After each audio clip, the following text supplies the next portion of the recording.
Arman dan Dinda baru saja menikah. Pesta sederhana penuh tawa dan hadiah, namun Arman ingin bulan madu yang berbeda. Air terjun pengantin, tempat cantik tapi terkenal angker. Dinda ragu. "Mas, aku dengar ada cerita orang yang hilang atau meninggal di sana," katanya pelan. Arman tertawa. "Ah, itu cuma mitos. Kita hidup di zaman modern. Aku ingin bulan madu yang unik, Din." Mereka berangkat, tidak menyadari langkah itu akan menjadi awal mimpi buruk. Perjalanan melewati jalan berliku, hutan sunyi, kabut tipis. Suara burung berhenti, angin dingin menusuk tulang. Saat berhenti di desa kecil, seorang ibu parubaya memperingatkan, "Jangan menertawakan tempat itu. Banyak pasangan hilang atau diserang sesuatu yang tak terlihat." Arman menertawakannya. Dinda semakin gelisah.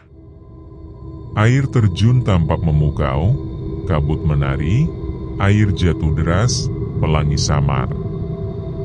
Namun samar dari kabut, terlihat dua sosok pengantin, basah kuyup, menatap mereka dengan mata merah menyala. Dinda merinding, tapi Arman tetap sombong. "Lihat, tidak ada apa-apa, Din. Itu cuma bayangan pepohonan." Mereka berenang sebentar dan berfoto, sama sekali tidak menyadari mereka menantang kutukan arwah pengantin. Malam pertama di penginapan berubah menjadi mimpi buruk. Suara tangisan wanita dari luar jendela. Pintu diketuk keras tanpa ada orang di luar. Angin dingin menusuk tulang, merambat ke seluruh tubuh.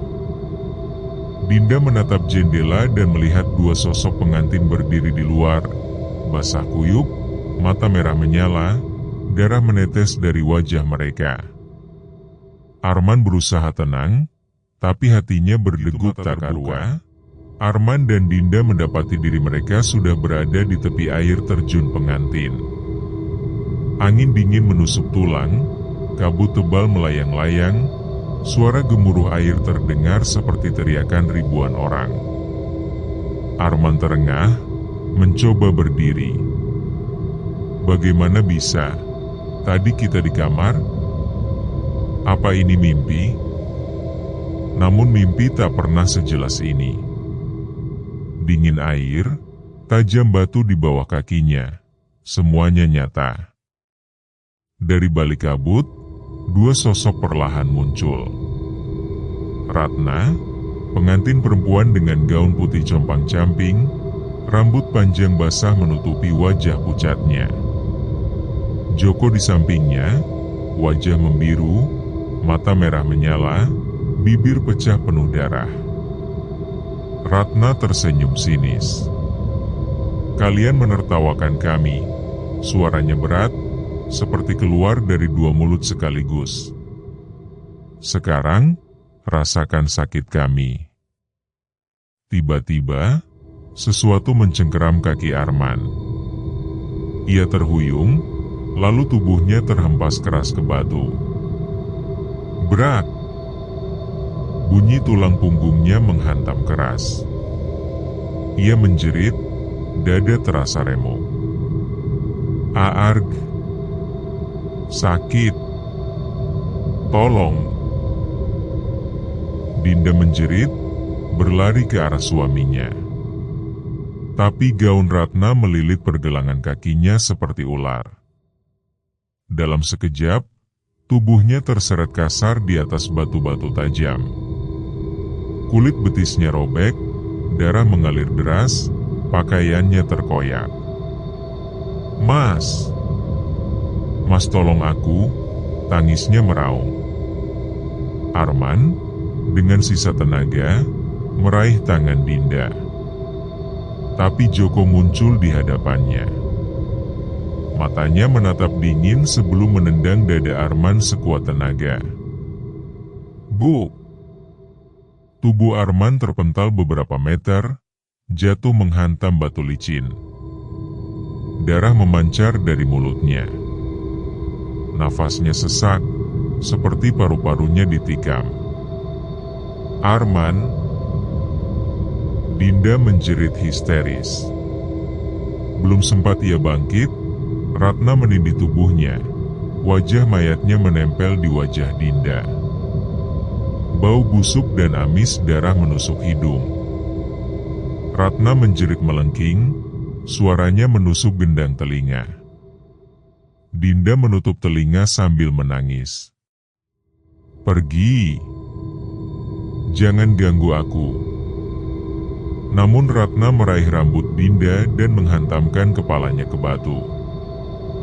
Duk! Duk! 2 kali. Darah langsung mengucur dari pelipis. Pandangannya berkunang, nyaris pingsan. Arman, meski tubuhnya penuh luka, menyeret diri. "Aku harus selamatkan dia. Aku suaminya. Aku gak boleh biarin dia mati di sini." Namun begitu ia mendekat, kaki Arman ditarik kuat hingga tubuhnya terseret ke tepi jurang. Sebuah bayangan hitam menindih dadanya. Arman berusaha berteriak, tapi Joko menutup mulutnya dengan tangan dingin penuh darah. Suara Joko terdengar berbisik di telinganya. "Dulu, aku juga berjuang. Aku juga ingin lindungi Ratna. Tapi kami malah mati diinjak restu orang tua. Sekarang giliranmu merasakan." Arman meronta, namun Joko menekan dadanya lebih keras. Tulang rusuknya berderak. Rasa sakitnya luar biasa, membuat pandangannya berkunang. "Arman, Mas!" Dinda merangkak, tangan berlumuran darah. Ia mencoba mendekat, tapi Ratna menyeretnya kembali, menghantamkan tubuhnya ke batu berkali-kali. "Buk! Buk!" Setiap benturan membuat tubuh Dinda makin penuh luka. Siku sobek, lutut berdarah, wajahnya bengkak. Nafasnya tersengal-sengal.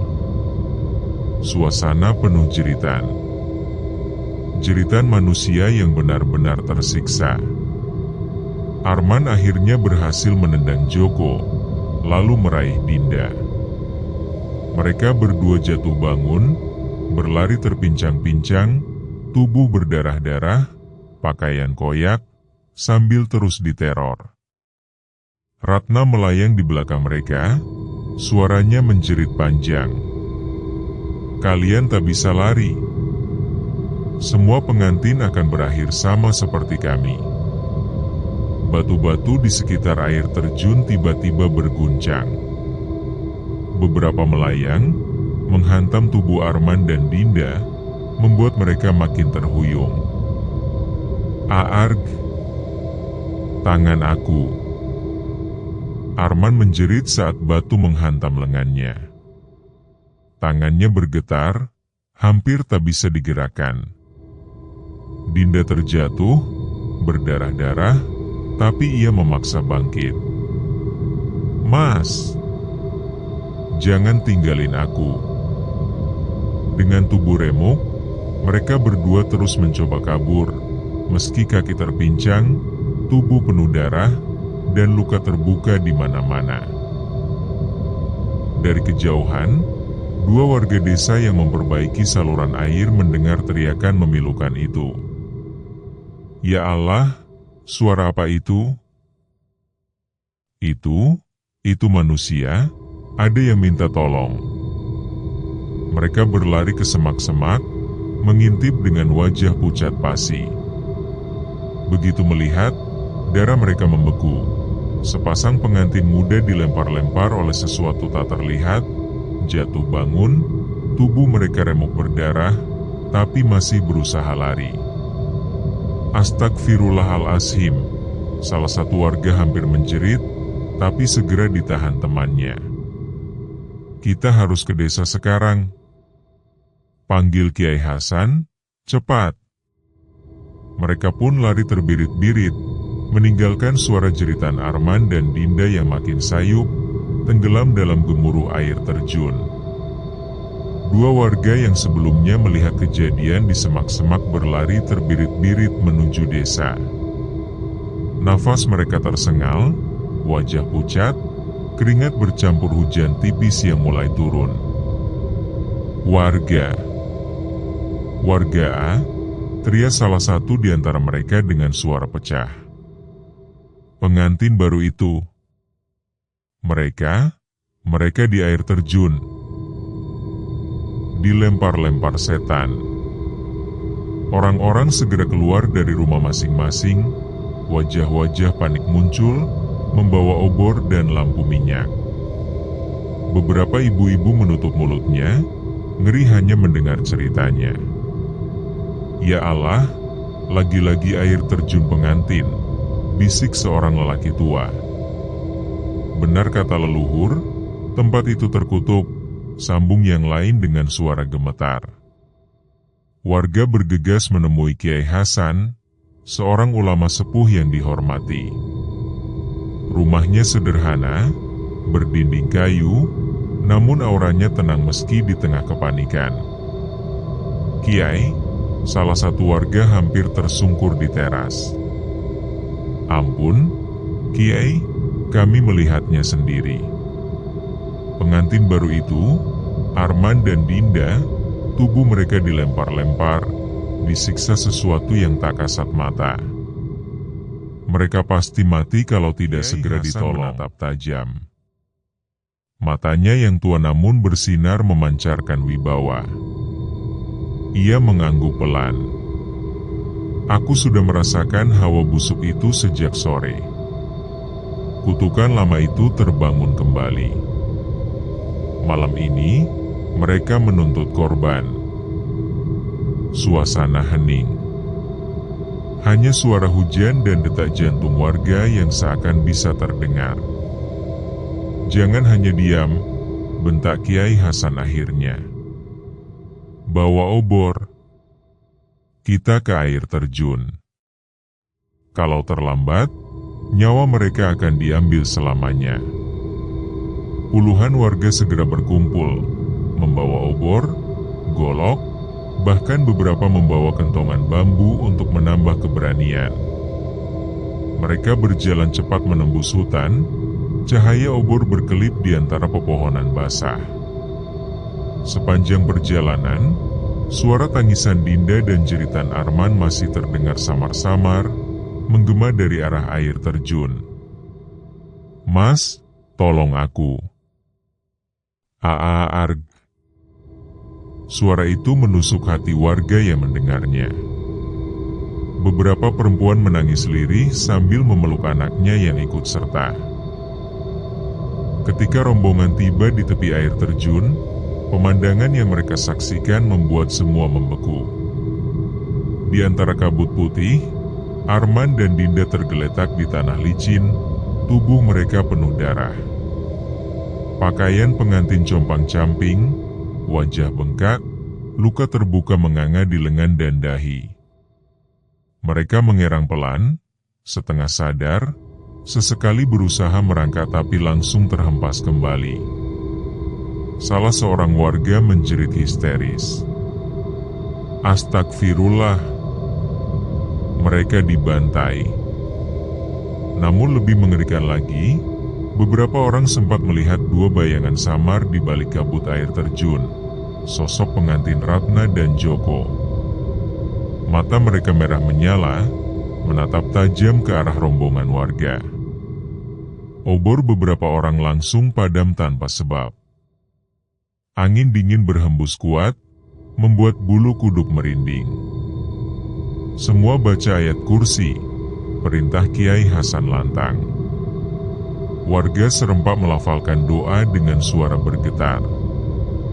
Suara bacaan itu bergema, bercampur dengan deru air terjun. Sosok Joko menggeram, suaranya berat, seperti suara dari dalam tanah. Kalian tak bisa menyelamatkan mereka. Mereka sudah milik kami. Tiba-tiba tubuh Arman terangkat sendiri, melayang beberapa jengkal dari tanah. Dinda menjerit dengan suara parau, "Mas, jangan, tolong dia, ah."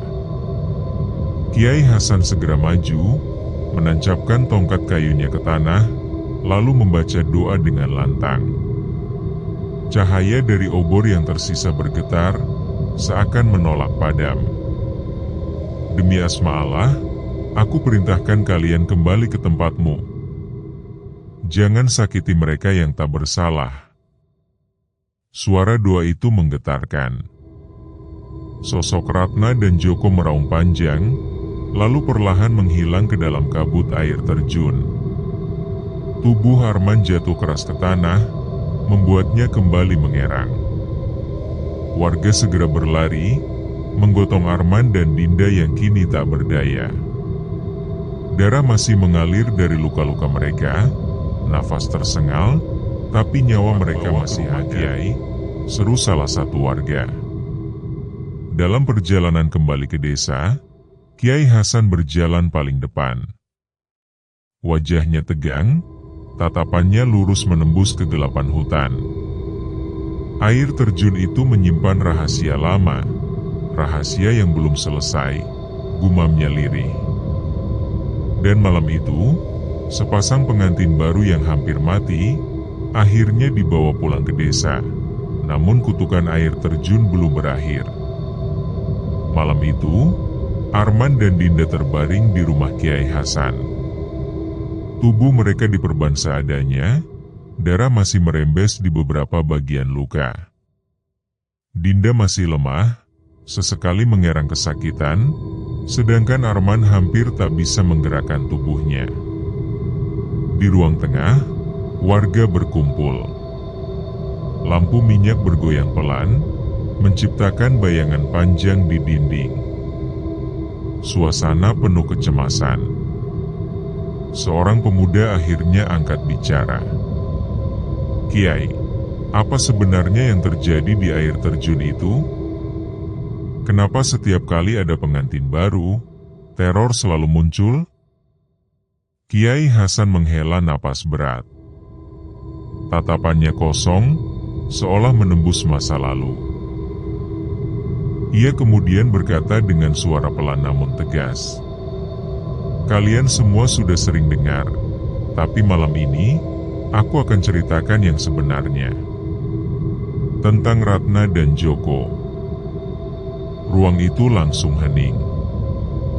Hanya suara detak jam dinding tua menemani.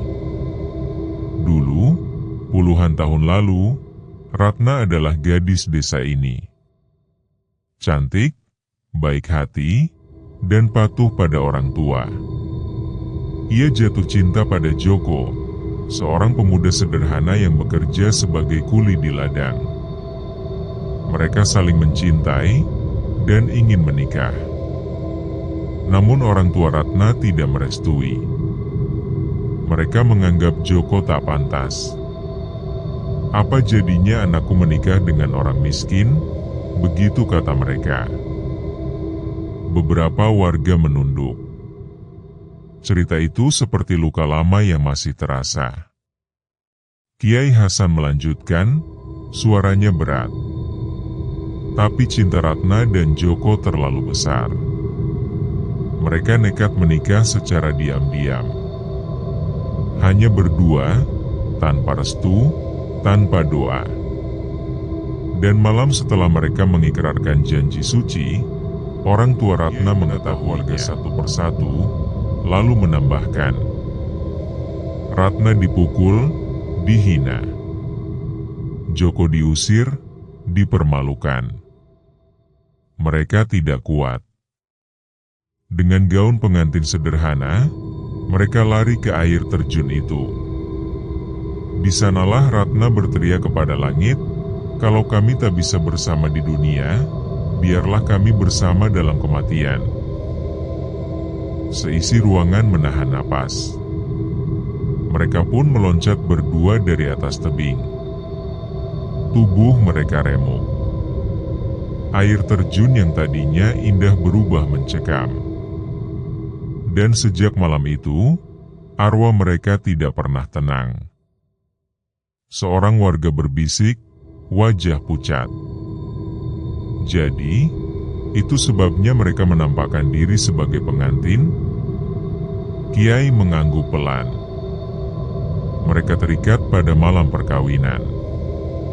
Mereka iri pada setiap pasangan baru yang bahagia, karena kebahagiaan itu telah dirampas dari mereka. Maka, setiap pengantin yang datang ke air terjun itu, selalu mereka teror, seolah ingin menyeret mereka ikut ke dalam kutukan. Tiba-tiba, dari kamar, Dinda berteriak parau. "Mas! Jangan serat aku." Warga langsung berhamburan.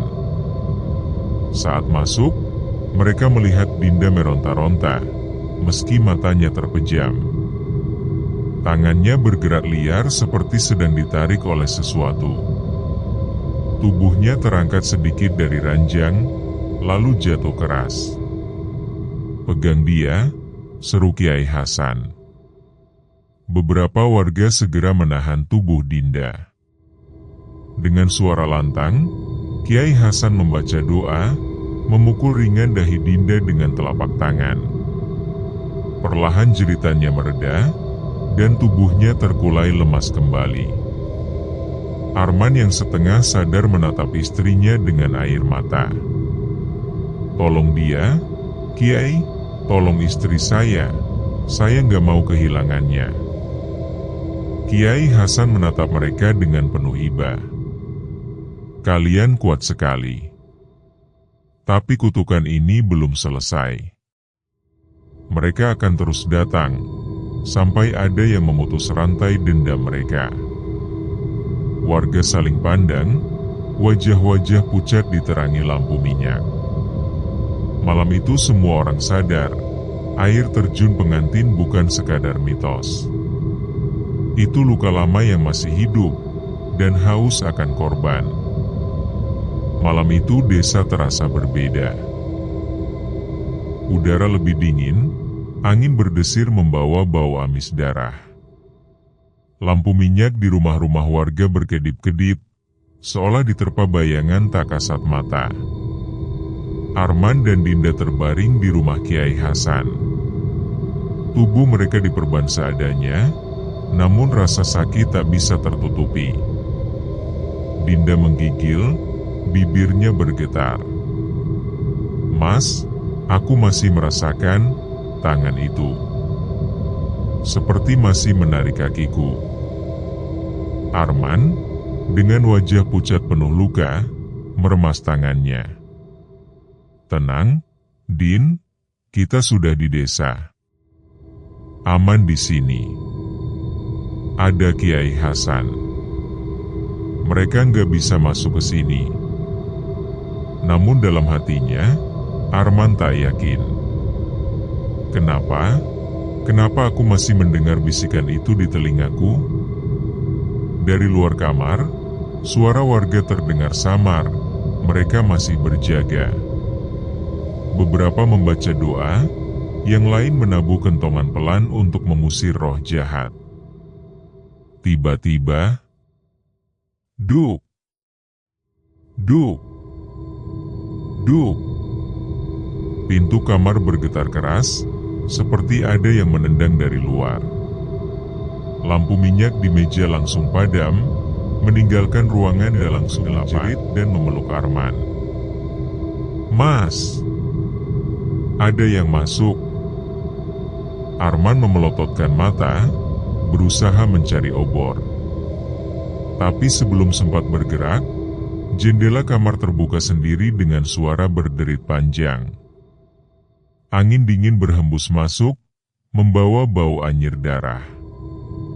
Dari kegelapan jendela itu, dua sosok muncul perlahan. Ratna dengan gaun pengantin basah berlumuran darah, dan Joko dengan jas hitam compang-camping, wajah biru pucat penuh luka. Mata mereka merah menyala. Ratna melayang masuk, rambut basahnya meneteskan air bercampur darah ke lantai kayu. Suaranya terdengar berat, penuh dendam. "Kenapa kalian masih hidup? Kami sudah menunggu kalian di dasar air terjun." Dinda menutup wajah dengan selimut, gemetar hebat. "Pergi. Jangan ganggu kami." Arman memberanikan diri, meski tubuhnya lemah. "Kami bukan musuh kalian. Biarkan kami hidup." Joko mendekat, menatap Arman tajam. Tangannya terulur, dingin menusuk. "Hidup? Aku juga ingin hidup. Tapi restu dirampas, cinta kami dihancurkan. Jadi, kalau kami mati, semua pengantin juga harus mati." Tiba-tiba, tubuh Arman terhempas dari ranjang ke dinding. Brak! Darah kembali keluar dari mulutnya. Dinda berteriak histeris, mencoba meraih suaminya, tapi Ratna mencengkeram rambutnya dan menyeretnya turun dari ranjang. Dinda berteriak kesakitan. "Aarg! Lepaskan aku! Tolong!" Beberapa warga yang berjaga mendengar teriakan itu, langsung berlari masuk. Mereka mendobrak pintu kamar, tapi apa yang mereka lihat membuat mereka terdiam ngeri. Arman tergeletak di lantai, tubuhnya kejang-kejang, seolah dicekik sesuatu yang tak terlihat. Dinda diseret di lantai, tubuhnya membentur meja hingga pecah berantakan. Seorang warga menjerit, "Astagfirullah! Setan itu masuk!" Kiai Hasan segera masuk dengan tongkat kayunya. Wajahnya tegang, namun matanya penuh wibawa. "Semua keluar! Jangan dekat-dekat!" Dengan lantang, Kiai Hasan mulai membaca doa, suaranya menggetarkan seluruh ruangan. Warga di luar ikut membaca ayat-ayat suci keras-keras, suara mereka bergema menembus malam. Ratna dan Joko meraung panjang, suaranya seperti ribuan jeritan sekaligus. Tubuh mereka terhuyung, namun tak langsung menghilang. "Belum saatnya, Kiai," suara Joko menggelegar. "Mereka akan tetap jadi milik kami." Perlahan, kedua sosok itu menghilang dalam kabut tipis yang masuk lewat jendela. Bau amis darah masih tertinggal di kamar, membuat semua orang mual. Arman terbatuk keras, darah keluar dari bibirnya. Dinda memeluknya sambil menangis terseduh-seduh. "Mas, aku takut, aku nggak mau mati." Kiai Hasan mendekat, menepuk bahu Arman. "Kalian harus kuat. Teror ini belum selesai. Mereka akan terus datang, sampai kita memutus rantai dendam mereka." Warga yang hadir saling pandang, wajah pucat penuh cemas. Mereka tahu, desa ini sedang menjadi medan perang antara arwah dendam dan manusia hidup. Seluruh desa berkumpul di langgar tua dekat rumah Kiai Hasan. Obor dipasang mengelilingi halaman, asap dupa mengepul, aroma kemenyan bercampur dengan tanah basah setelah hujan sore. Suasana sunyi, hanya suara jangkrik sesekali terdengar, seolah mereka pun takut berbunyi terlalu keras. Arman dan Dinda duduk di tengah lingkaran warga, tubuh mereka penuh perban, wajah pucat, namun mata mereka tetap memohon harapan. Dinda berbisik lemah pada suaminya. "Mas, kalau aku mati malam ini, maafkan aku." Arman memegang tangannya erat, meski tubuhnya gemetar. "Jangan bicara begitu, Din, kita harus kuat. Kiai Hasan pasti bisa menolong kita. Kita harus bertahan.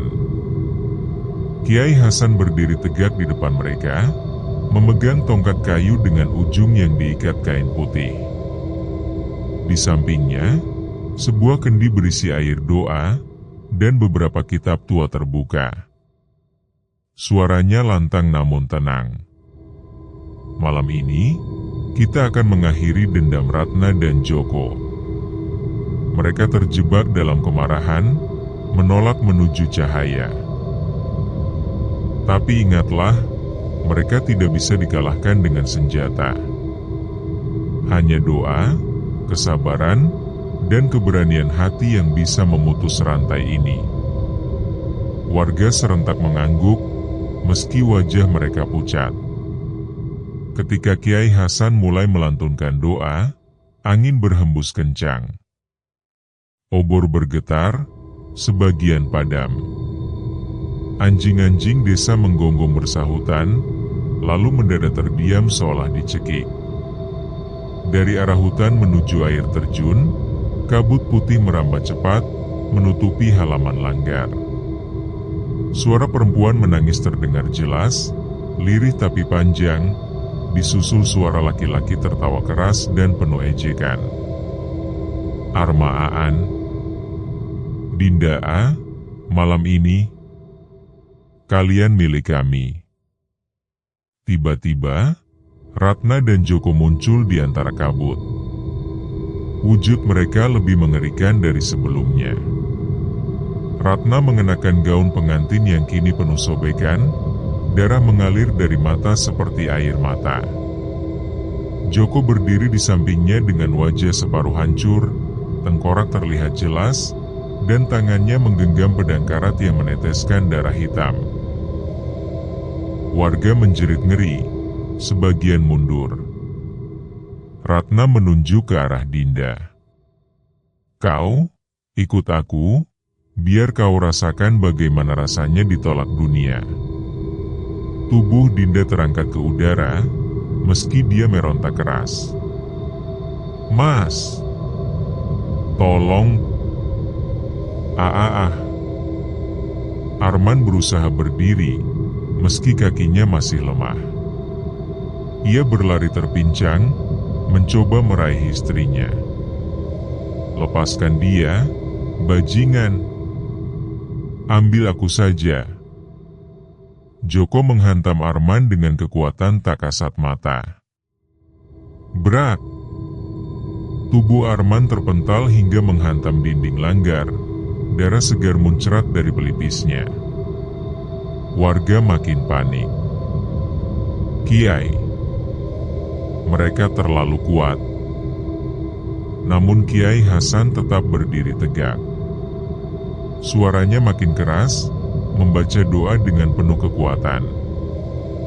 Ia memercikan air doa ke arah sosok hantu pengantin. Air itu menyambar tubuh Ratna dan Joko, terdengar suara mendesi seperti daging terbakar. Mereka meraung keras, tubuh mereka berasap. Ratna menjerit marah. Doa tidak akan menyelamatkan mereka. Mereka sudah berdarah, sudah terikat takdir dengan Hasan bergema. Suara warga yang membaca ayat-ayat suci bersahutan seperti gelombang. Namun meski cahaya lingkaran doa semakin terang, Ratna dan Joko masih berdiri tegak, tubuh mereka berasap, mata merah menyala penuh kebencian. Joko meraung keras, suaranya menggetarkan tanah. Tidak ada doa yang bisa memisahkan kami dari mangsa kami.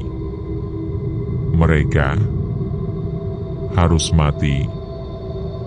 Dengan satu ayunan tangan, tubuh Arman kembali terlempar, menghantam tiang langgar hingga kayu patah. Dinda menjerit keras, mencoba merangkak, tapi tubuhnya ditarik ke udara lagi oleh Ratna. Ratna mendekatkan wajahnya ke Dinda, suara seraknya penuh amarah. Aku ingin kau rasakan sakitku. Aku ingin kau tahu bagaimana rasanya dicintai tapi tak pernah direstui. Kiai Hasan mencoba memperkuat doa, tapi tubuhnya tiba-tiba goyah. Tongkat kayu di tangannya bergetar, wajahnya pucat. Mereka terlalu kuat, dendam ini sudah terlalu lama. Beberapa warga mulai panik. "Kiai, kita tidak sanggup." Mereka semakin kuat. Namun tiba-tiba, dari balik kerumunan warga, terdengar suara tangisan lirih. Seorang nenek tua dengan kain lusuh, rambut putih kusut, melangkah maju sambil terisak. Di sampingnya, seorang kakek tua berjalan tertatih, matanya sembab, wajahnya penuh penyesalan. Mereka berhenti di tengah lingkaran, menatap ke arah sosok Ratna dan Joko. Suara nenek itu pecah dalam tangisan. "Ratna, anakku, maafkan ibu. Nak, maafkan kami." Joko dan Ratna mendadak terdiam. Ratna menoleh, wajah pucat berlumuran darah itu menegang. "Ibu? Ayah?" Kakek tua itu melangkah maju, tangannya gemetar. "Ratna, Joko, kami, orang tuamu, kami yang dulu, menolak restu kalian. Kami buta oleh gengsi, buta oleh harga diri. Kami hancurkan kebahagiaanmu dengan tangan kami sendiri." Air mata bercucuran di wajah tua itu. "Kami menyesal, kami memohon ampun padamu, Ratna, juga pada Joko, maafkan kami." Ratna mulai menangis keras, tangisnya bergema seperti ribuan suara sekaligus. Tubuhnya yang tadi kaku penuh amarah kini bergetar, perlahan menurunkan Dinda ke tanah. Ratna menjerit, suaranya pecah penuh luka. "Kenapa baru sekarang kalian datang? Kenapa waktu itu kalian biarkan kami memilih mati? Kami mencintai, tapi kalian menghancurkan kami." Sang nenek berlutut, memukul dadanya sendiri sambil menangis. "Ibu salah, nak, sangat salah. Kami sudah tua, dan tiap malam kami dihantui rasa bersalah. Ampuni kami, Ratna, ampuni kami, Joko." Joko menatap mereka dengan wajah penuh kebencian, namun perlahan matanya yang merah mulai bergetar. Restu kalian yang kami tunggu, dan tak pernah datang." Kakek itu terisak. "Restu itu ada, nak, restu itu kini milikmu. Jika waktu bisa diputar, kami akan merestui kalian dari awal. Jangan biarkan dendam ini mengikatmu lagi." Berlutut di tanah, tangisnya tak henti. Rambut basahnya menutupi wajah pucatnya. "Ibu, ayah, aku lelah, aku ingin pergi, tapi aku tidak tahu caranya." Joko, meski masih marah, kini menunduk. Air hitam yang menetes dari matanya berubah menjadi jernih, seperti air mata manusia. "Kiai, bantu kami. Selesaikan ini, biarkan kami pergi bersama." Kiai Hasan yang tadi hampir tak kuat kini menegakkan tubuhnya kembali. Tongkatnya menancap di tanah, suaranya penuh wibawa. "Kalau kalian ikhlas, kalau kalian siap melepaskan dendam, aku akan tuntun kalian menuju cahaya." Ratna dan Joko mengangguk lemah. Mereka menggenggam tangan satu sama lain, wajah penuh air mata. Ratna berbisik, "Terima kasih, Kiai." Kiai Hasan mulai membaca doa-doa penyempurnaan, lebih lembut tapi penuh kekuatan. Warga ikut melantunkan ayat suci dengan lirih. Dari langit, cahaya putih perlahan turun, menyinari Ratna dan Joko. Wujud mereka mulai berubah, luka-luka di tubuh mereka memudar, wajah yang penuh darah kini tampak bersih. Ratna menatap Arman dan Dinda, suaranya lirih. "Maafkan kami, karena telah menyakitimu. Jangan ulangi kesalahan kami, hargai cinta, dan jangan pernah meremehkan restu." Joko menatap warga desa. "Maafkan kami yang menebar teror, kami hanya ingin didengar. Kini kami pergi dengan damai." Perlahan, tubuh mereka larut dalam cahaya, memudar sedikit demi sedikit. Tangisan Ratna berganti senyuman terakhir, sebelum keduanya benar-benar hilang dari pandangan. Sunyi menyelimuti desa. Angin yang tadinya dingin menusuk kini terasa hangat. Obor yang tadi padam kembali menyala tenang. Arman dan Dinda berpelukan erat, menangis terseduh-seduh. "Kita selamat, Din," ucap Arman dengan suara serak. Dinda mengangguk, masih terisak. "Ya, Mas, mereka sudah pergi. Akhirnya, sudah pergi." Warga terdiam, sebagian masih menangis melihat peristiwa itu. Sang nenek dan kakek berlutut, wajah mereka basah air mata, tapi kali ini ada kelegaan. Kiai Hasan menatap langit, lalu berbisik. Dendam akhirnya reda, cinta akhirnya pulang ke tempatnya. Beberapa hari telah berlalu sejak malam penuh teror itu. Desa perlahan kembali tenang, meski jejak ketakutan masih membekas di hati warga. Malam-malam sudah tak lagi dipenuhi jeritan atau kabut putih yang menyelimuti, hanya suara jangkrik dan desir angin yang kembali terdengar. Arman dan Dinda masih tinggal sementara di rumah Kiai Hasan. Luka mereka berangsur pulih, meski bekas lebam dan sayatan masih jelas di tubuh mereka. Namun, luka yang lebih dalam adalah rasa trauma yang sesekali membuat mereka berteriak dalam mimpi. Suatu sore, Arman duduk di beranda bersama Kiai Hasan. Ia menatap ke arah hutan, tempat air terjun berada. "Kiai, saya masih sulit percaya semua ini terjadi. Rasanya seperti mimpi buruk, tapi tubuh saya masih sakit setiap kali bergerak." Tipis, suaranya tenang. "Itu bukan mimpi, Nak.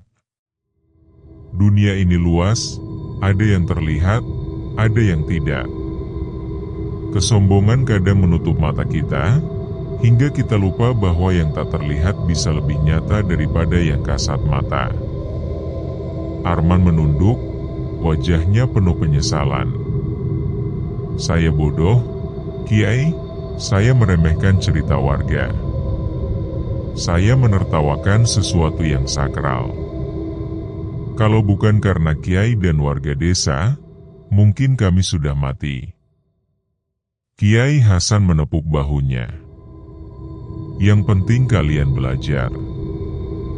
Jangan ulangi kesalahan itu. Hormati setiap peringatan, karena di baliknya ada kisah dan doa yang ingin melindungi." Malam itu, warga desa mengadakan doa bersama. Arman dan Dinda diminta hadir. Di hadapan semua orang, Arman berdiri dengan suara bergetar. "Saudara-saudara, kami mohon maaf. Kami telah bersikap sombong, tidak mempercayai kata kalian. Kami sudah membuat masalah besar, bahkan hampir kehilangan nyawa. Terima kasih karena telah menolong kami." Warga terdiam sejenak, lalu seorang bapak tua maju. "Yang penting kalian selamat, Nak. Ini jadi pelajaran, bukan hanya bagi kalian, tapi bagi kita semua. Air terjun itu bukan sekadar tempat indah, tapi juga tempat yang penuh kisah. Kita harus menjaganya, bukan menertawakannya. Dinda menunduk sambil menangis pelan. Beberapa minggu kemudian, sebelum meninggalkan desa, Arman dan Dinda memberanikan diri pergi ke tepi air terjun bersama Kiai Hasan dan beberapa warga. Tempat itu tampak sunyi, tak lagi diliputi kabut mencekam. Hanya suara air jatuh bergemuruh, memantulkan cahaya matahari sore. Dinda menggenggam tangan suaminya erat. "Mas, ini tempat yang hampir merenggut kita, tapi juga tempat yang memberi kita pelajaran besar." Arman mengangguk. "Ya, Din. Aku takkan pernah lupa. Kita hampir mati di sini, tapi juga diselamatkan di sini. Mulai sekarang, kita jalani hidup dengan rendah hati." Mereka menundukkan kepala, berdoa sejenak untuk Ratna dan Joko, sepasang pengantin yang akhirnya bisa pergi dengan damai. Air terjun pengantin tetap berdiri megah, menjadi saksi bisu kisah cinta, dendam, dan penyesalan.